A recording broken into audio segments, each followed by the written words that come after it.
오늘 우리에게 주신 하나님의 말씀은 사사기 1장 11절부터 21절의 말씀입니다. 구약성경 360쪽입니다. 사사기 1장 11절부터 21절의 말씀을 드라마 바이블로 낭독합니다.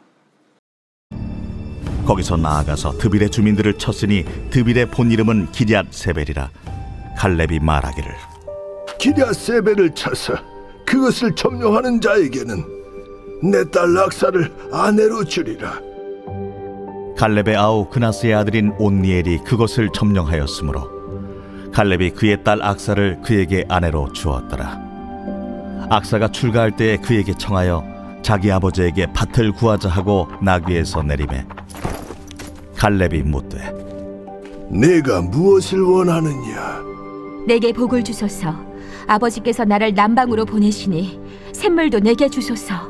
하매 갈렙이 윗샘과 아랫샘을 그에게 주었더라. 모세 장인은 겐 사람이라 그의 자손이 유다 자손과 함께 종려나무 성읍에서 올라가서 아란 남방의 유다 황무지에 이르러 그 백성 중에 거주하니라. 유다가 그의 형제 시므온과 함께 가서 스밧에 거주하는 가나안 족속을 쳐서 그곳을 진멸하였으므로 그 성읍의 이름을 호르마라 하니라. 유다가 또 가사 및 그 지역과 아스글론 및 그 지역과 에그론 및 그 지역을 점령하였고 여호와께서 유다와 함께 계셨으므로 그가 산지 주민을 쫓아내었으나 골짜기의 주민들은 철병거가 있으므로 그들을 쫓아내지 못하였으며 그들이 모세가 명령한 대로 헤브론을 갈렙에게 주었더니 그가 거기서 아낙의 세 아들을 쫓아내었고 베냐민 자손은 예루살렘에 거주하는 여부스 족속을 쫓아내지 못하였으므로 여부스 족속이 베냐민 자손과 함께 오늘까지 예루살렘에 거주하니라. 요셉 가문도 베델을 치러 올라가니 여호와께서 그와 함께 하시니라. 요셉 가문이 베델을 정탐하게 하였는데 그 성읍의 본 이름은 루스라. 정탐꾼들이 그 성읍에서 한 사람이 나오는 것을 보고 그에게 이르되 청하노니 이 성읍의 입구를 우리에게 보이라. 그리하면 우리가 네게 선대하리라. 그 사람이 성읍의 입구를 가리킨지라. 이에 그들이 칼날로 그 성읍을 쳤으되 오직 그 사람과 그의 가족을 놓아 보내매 그 사람이 햇사람들의 땅에 가서 성읍을 건축하고 그곳의 이름을 루스라 하였더니 오늘까지 그곳의 이름이 되니라. 므낫세가 베스안과 그에 딸린 마을들의 주민과 다안악과 그에 딸린 마을들의 주민과 돌과 그에 딸린 마을들의 주민과 이블라함과 그에 딸린 마을들의 주민과 무기토와 그에 딸린 마을들의 주민들을 쫓아내지 못하며 가나안 족속이 결심하고 그 땅에 거주하였더니 이스라엘이 강성한 후에야 가나안 족속에게 노역을 시켰고 다 쫓아내지 아니하였더라. 에브라임이 게셀에 거주하는 가나안 족속을 쫓아내지 못하며 가나안 족속이 게셀에서 그들 중에 거주하였더라. 스불론은 기드론 주민과 나할롤 주민을 쫓아내지 못하였으므로 가나안 족속이 그들 중에 거주하면서 노역을 하였더라. 아셀이 악고 주민과 시돈 주민과 알랍과 악십과 헬바와 아빅과 르홉 주민을 쫓아내지 못하고 아셀 족속이 그 땅의 주민 가나안 족속 가운데 거주하였으니 이는 그들을 쫓아내지 못함이었더라. 납달리는 베세메스 주민과 베다낫 주민을 쫓아내지 못하고 그 땅의 주민 가나안 족속 가운데 거주하였으나 베세메스와 베다낫 주민들이 그들에게 노역을 하였더라. 아모리 족속이 단자손을 산지로 몰아넣고 골짜기에 내려오기를 용납하지 아니하였으며 결심하고 헤레스 산과 아얄론과 사알빔에 거주하였더니 요셉의 가문의 힘이 강성함에 아모리 족속이 마침내는 노역을 하였으며 아모리 족속의 경계는 아그라빔 비탈의 바위부터 위쪽이었더라.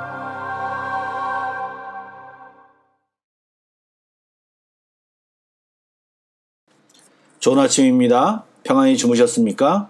오늘 예배하는 모든 분들께 주님으로부터 은혜와 평강이 넘치길 주님의 이름으로 축복합니다. 아멘. 오늘 말씀은 어제에 이어 말씀이 이어집니다. 여호수아가 죽고 이제 가나안 땅 족속을 몰아내야 하는 사명을 계속 감당하기 위해서 이스라엘 백성들은 하나님께 나아가 여쭈었습니다. 그러자 하나님께서는 유다 지파가 올라가 싸우라는 응답과 너희가 싸울 때 승리케 하시겠다라고 하는 응답을 해주셨습니다. 그래서 유다 지파는 형제 시므온 지파와 함께 올라가 싸우기 시작하고 많은 지역을 점령합니다. 특별히 어제 본문 마지막에서 살펴보았던 헤브론 지역은 이스라엘이 점령하기 결코 쉽지 않은 지역이었습니다. 거인족들이 살고 있었던 지역이기 때문입니다. 그 땅은 예전에 갈렙이 여호수아에게 이 산지를 내게 주소라고 말하며 요구했던 땅입니다. 갈렙은 그의 믿음의 고백만 한 것이 아니라 그 고백이 실제화되어 헤브론 지역을 점령했던 것입니다. 이러한 일들이 고대에만 일어나는 것이 아니고 성경 속에만 있는 내용이 아니고 우리 삶 속에서 오늘 경험되기를 주의 이름으로 축복합니다. 아멘. 그리고 갈렙은 계속해서 헤브론 근처에 있는 기럇세벨을 점령하고자 합니다. 그런데 그 지역도 만만치 않았던 것 같습니다. 그래서 갈렙은 그곳을 점령하는 자에게 자신의 딸을 주겠다고 공약을 합니다. 당시 근동 지역에서는 아내를 맞이할 때 신부의 아버지에게 상당한 액수의 돈을 주거나 무엇인가를 해주어야 했습니다. 갈렙이 요구한 것은 경제적인 대가가 아닌 가나안 기럇세벨을 점령할 것을 요구한 것입니다. 이러한 사례로는 사울이 자기 딸 미가를 내걸고 다윗에게 블레셋 군사 100명을 죽이라는 조건을 제시한 경우가 생각이 납니다. 그런데 갈렙의 딸인 악사를 아내로 맞이한 주인공이 된 사람은 온니엘이라고 하는 인물인데 후에 첫 번째 사사로 등장하는 갈렙의 동생의 아들, 즉 조카가 악사의 남편이 된 것입니다. 그리고 신부가 된 악사가 아버지에게 선물을 요구하는 장면이 나옵니다. 악사는 아버지에게 선물로 받은 메마른 네겝 땅을 잘 관리하기 위해 샘물을 요구하고 있는데 갈렙은 기쁘게 윗샘과 아랫샘도 함께 주는 모습이 성경에 나와 있습니다. 이 장면을 보면 갈렙은 관대하고 온니엘은 용감하고 악사는 지혜롭습니다.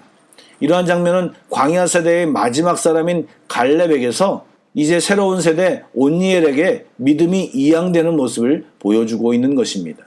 이제 살펴보시면 이 가족의 아름다운 모습은 사사시대의 불순종과 비정상적인 행동을 반복하는 사람들과는 너무나도 구별되는 행동인 것입니다. 이와 같이 다음 세대에 우리의 신앙과 믿음을 잘 전달해야 합니다. 바톤을 잘 전달해야 할 사명이 우리 모두에게 있는 것입니다. 다음 내용은 모세의 처가인 겐 자손의 이야기가 등장합니다.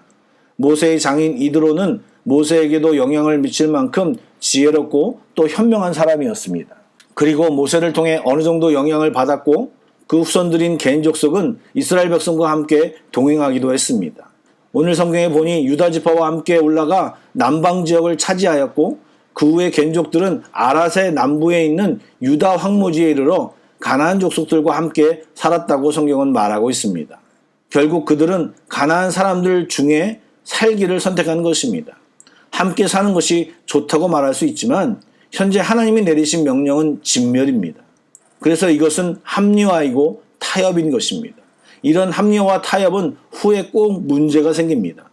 그와 반대로 유다 지파는 시므온 지파와 함께 스밧 지역을 점령하고 추가로 앞으로 많이 듣게 될 지명인 블레셋 지역의 가사, 아스글론, 에그론 지역도 점령하였습니다. 그들이 산지 거민을 쫓아내고 승리한 일은 여호와께서 함께 하셨기에 가능했습니다. 그런데 안타깝게도 그들은 골짜기의 주민들은 쫓아내지 못했다고 합니다. 왜냐하면 철병거 때문입니다. 제대로 된 무기가 없는 이스라엘 백성과 비교할 때 철병거는 엄청난 신무기입니다. 인간적으로 볼 때 그런 강력한 신무기에 두려움을 갖는 것은 너무나 당연한 일입니다. 그러나 여러분, 하나님이 이 일을 명하시면서 하신 말씀을 기억해야 합니다. 철병거를 가진 자를 제외하고 라는 말 없이 땅을 너희 손에 넘기겠다고 분명히 약속하셨습니다. 그렇다면 이스라엘 백성은 믿음으로 계속 그것을 취할 때까지 도전해야 했습니다. 그런데 철병거를 보고 스스로 연약해진 것입니다. 또 베냐민 자손들에 대한 이야기가 나오는데 그들은 정복이라는 도전 대신에 평안한 공전을 선택합니다. 다시 한번 말씀드리지만 이 가나안의 진멸 명령에 대해서 하나님이 너무 잔인하다고 말하는 사람이 더러 있는데 분명히 알아야 할 것이 있습니다. 이 진멸에 대한 것은 이스라엘이 가나안 땅에 들어오기 전 가나안 사람들의 삶에 대한 하나님이 내리신 강력한 심판입니다. 여러분, 심판은 무서운 것입니다. 그 하나님의 심판의 결정이 바로 진멸이었던 것입니다. 그리고 그 진멸 명령이 이스라엘 백성에게는 구별된 삶을 위한 교육이고 시험이었으며 이스라엘 백성들이 가나안 풍습과 그들의 행동에 영향을 받지 않도록 하기 위한 하나님의 보호였고 배려이었던 것입니다. 그래서 하나님이 진멸 명령을 내렸던 것입니다. 그런데 베냐민 지파는 그 명령을 어긴 채 여부스 족속을 쫓아내지 못하고 친구가 되었는지는 모르겠지만 분명한 것은 그만큼 하나님과는 원수가 되었음을 기억해야 합니다. 말씀을 보시면 이스라엘은 하나님이 인도하시는 전쟁에서 확실한 승리가 보장된 전쟁에서 부분적인 승리를 거두었습니다. 왜요? 온전히 순종하지 않았기 때문입니다. 핑계와 타협, 또 쉬운 길을 선택했습니다. 그 길의 끝은 결국 남아있는 가나안 족속들이 그들의 가시가 되었습니다. 그러나 갈렙은 담대하게 믿음을 지켰고 도전하였으며 하나님을 끝까지 기대하고 신뢰했습니다. 그 결과 그는 불가능해 보이는 것을 이루었고 하나님이 그의 삶 가운데 역사하심을 보게 된 것입니다. 우리들도 꼭 갈렙의 길을 걸어가시길 주님의 이름으로 축복합니다.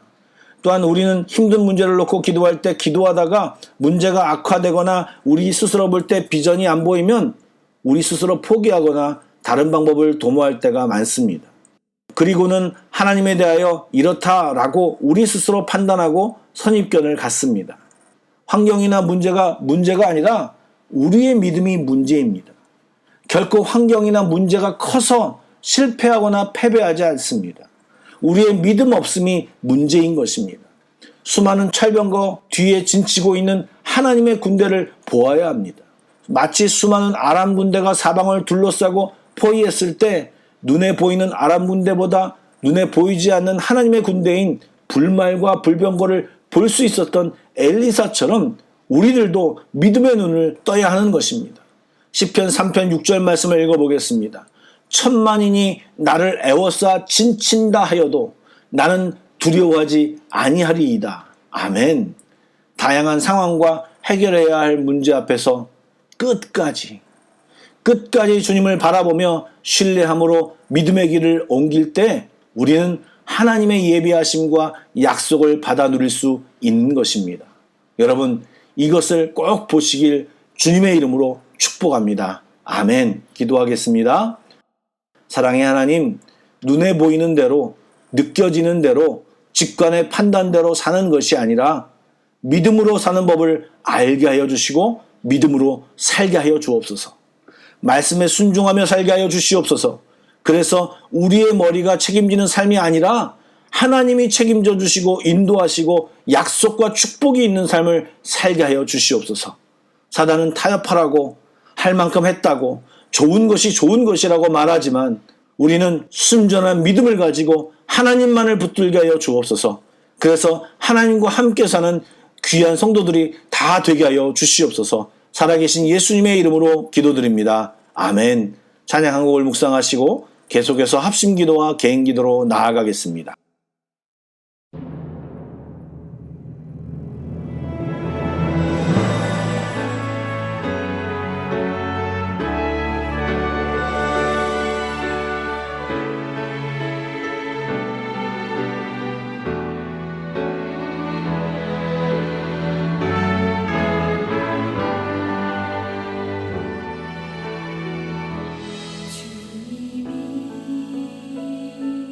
주신 땅으로 한 걸음씩 나아갈 때에 수많은 적들과 견고한 성이 나를 두렵게 하지만 주님을 신뢰함으로 주님을 의지함으로 주님이 주시는 담대함으로 큰 소리 외치며 나아가네.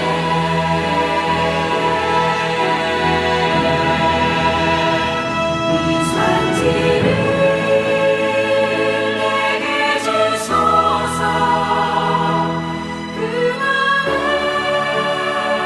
주께서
주시는